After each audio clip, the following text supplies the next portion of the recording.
It's occurred to me that in like the 165-ish videos that I have made on this channel, I have not once introduced myself. Hello, my name is Ellen. I'm an Australian-based artist and soon-to-be children's book author.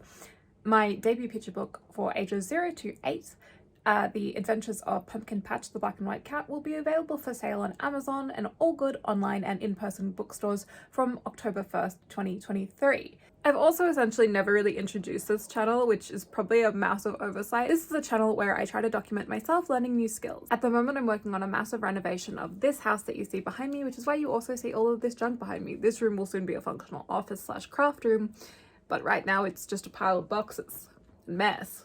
In this video, I'm going to show you how to make a Victorian-inspired lampshade using some new and old objects. I've made a couple of lampshades and I've actually documented this process before on this YouTube channel. However, I have learned quite a few things in the last 4, I think, lampshades that I've made, and I'm really excited to share those tips and tricks with you all in this video. If you enjoy Victorian and retro-inspired home decor projects, I would encourage you to follow this channel along. I also create art videos, and I'm going to be taking you through the entire process of publishing my book at some stage. My next video will be all about our kitchen renovation, so if you're not interested in lamps, you may be interested in kitchens. And I would say you should subscribe for that. Kitchens. I found both of the objects needed to create this lampshade base at a combination of a thrift store and amazon.com.au. My baby Bezos and I go way back. If you're familiar with the channel, you'd know. Everything else I used was a combination of scrap fabric that I already had and a couple of items purchased from Etsy.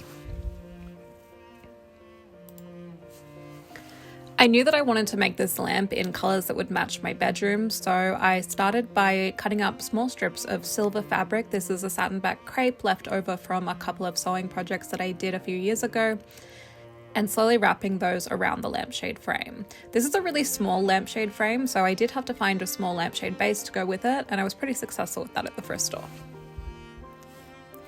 Next, I pinned the fabric on, stretching it as hard as I could over the frame and using a whip stitch, which got pretty messy with some white thread, to sew everything together. My preferred way of making lampshades is that I hot glue the wrapped fabric, I stitch the main lampshade fabric, and I hot glue the trims and finishings on.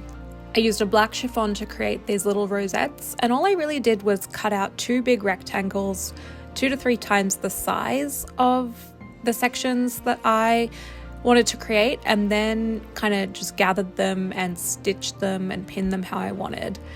Honestly, a lot of this is just fabric manipulation. It's not exactly following any kind of pattern, mostly just fabric manipulation until you get the result that you want, because you are creating something over a pre-made structure.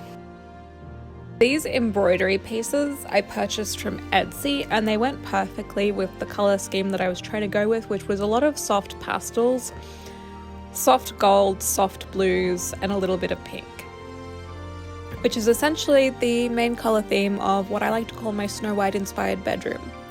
To get the color of the trim looking the way I wanted, and to also create kind of a muted pastel color within the tassel fringing and the trim that covers up all of the stitching, I dip dyed these tassels that I found on Etsy.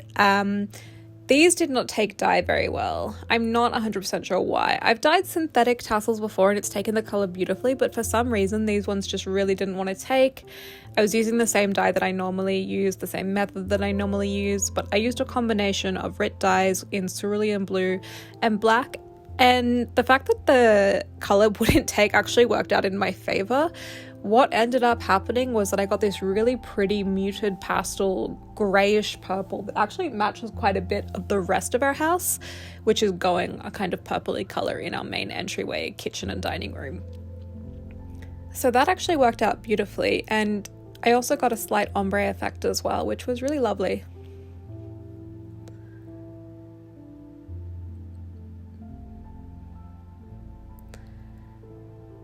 Because I'm a masochist, I really enjoy working in sections, completing certain sections, and then going back and redoing the rest. Sometimes I like to see how a project is going to look at the end before I'm even close to finish. And that's what you see me doing here, is just going back to finalizing those last panels with the satin back crepe fabric. I did this on a very sunny morning on the weekend, and, you know, I had little kittens surrounding me. It was very peaceful.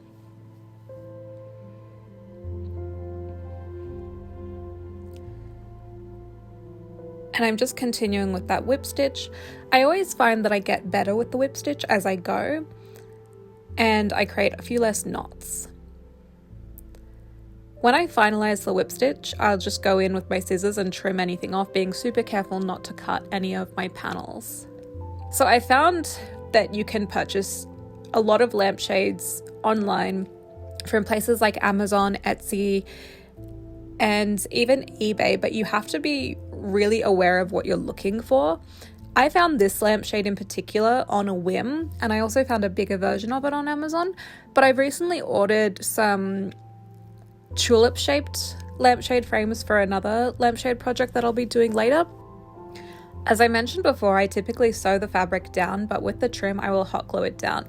And a tip that I found really, really useful here is to hot glue in sections and to really press and pull using your fingers.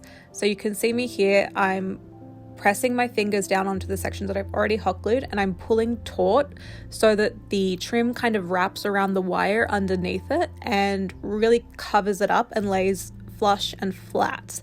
I'm stretching them across, making sure that they sit really, really flush. It's super important because I found that the thing that I didn't like about the first lampshade that I did in my old Victorian lampshade video was I just didn't pull tight enough, and as a result, the lampshade itself, the trim around it just looked kind of floppy and unprofessional. I do still love the color scheme, so I'm going to remake that one with better trim and better trim management. Once the hot glue is dry, you can cut or rip off any of those little spider web parts that tend to hang down. They rip off pretty easily when they're this thin.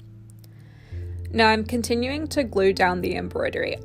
I have spent a lot of time looking on places like Pinterest and Etsy, looking at different homewares websites to kind of get an idea of the design styles that I really like in this style of lampshade.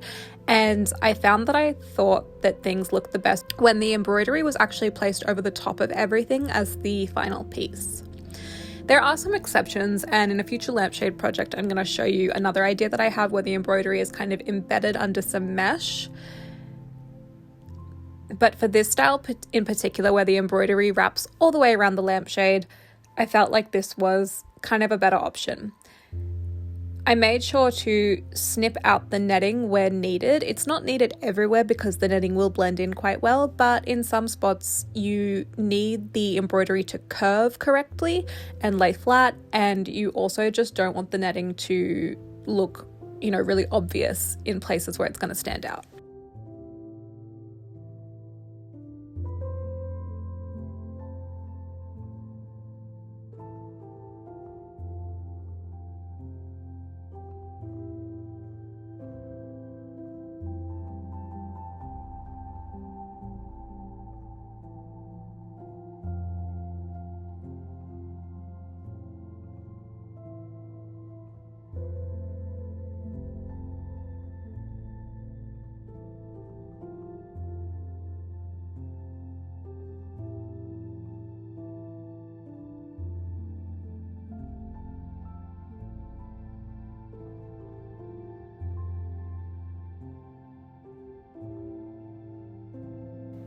I really love the style of lampshade where there are tassels on the lampshade.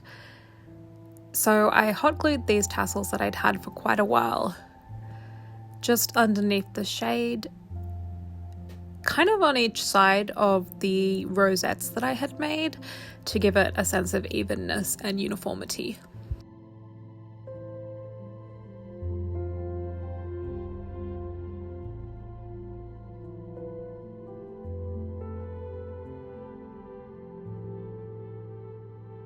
I knew that I wanted to do something kind of unique and different to the base that I had purchased, which was a really simple, quite modern ceramic base that I found at a thrift store for $12. And a style of design that I've been loving lately is acanthus leaves. So I sketched out some acanthus leaves using a reference image that I got off Pinterest. Initially, I started in this small square because this seemed like an appropriate size for the lampshade that I could trace from, And I went around the edges of my drawing with a thick Sharpie to make sure that I had pretty thick lines to cut out from.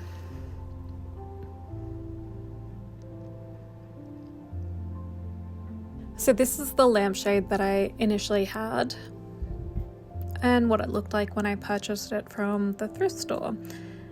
I cut out my acanthus leaf pattern and I started tracing that all over the lampshade where I wanted things to sit.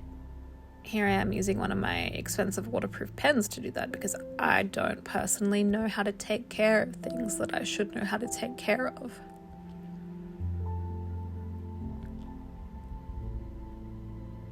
And that's my bold patch. I filled in the spots that the stencil didn't fill in. So what I'm using to sculpt is actually plaster of Paris, which is one of my new favorite sculpting mediums, I think. I created a really thick paste, just alternating how much plaster of Paris powder versus water I used, and I just used my fingers to kind of lay down the plaster of Paris roughly in the shape of the acanthus leaves. This didn't have to be perfect because we're gonna scrape it all up in a minute. We're gonna perfect that.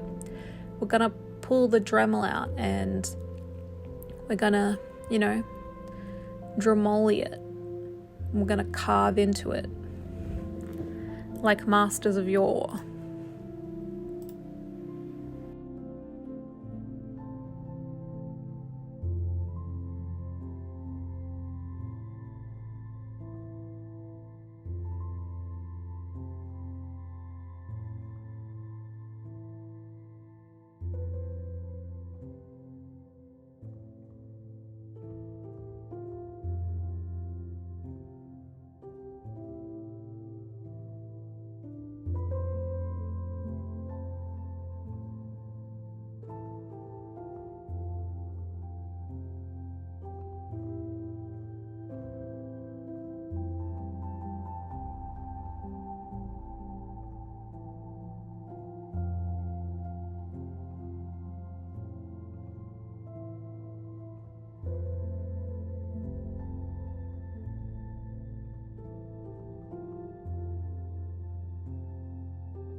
I cut out 2 pieces of pine using my drop saw and I started spackling over the top to make sure that the texture would match that of the lampshade with the plaster.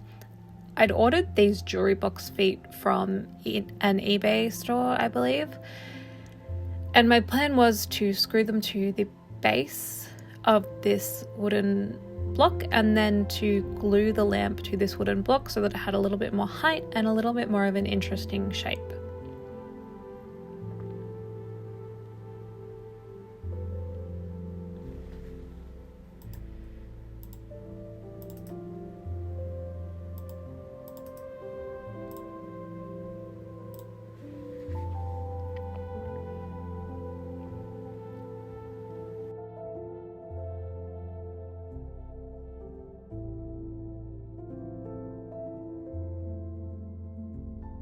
I then used this 2-part Gorilla Glue epoxy glue to glue the lampshade to the wooden base that I had made once it was all kind of the same color.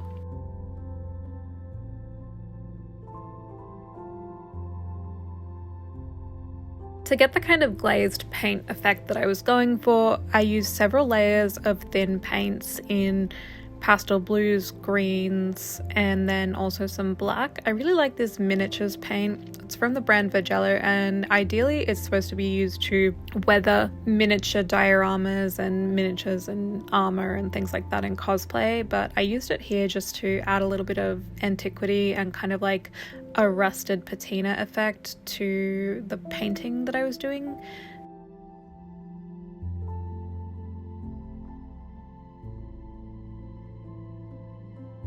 Finally, I used some folk art gold just over everything, but much more concentrated on the acanthus leaves to really bring them out and separate them from the rest of the lamp.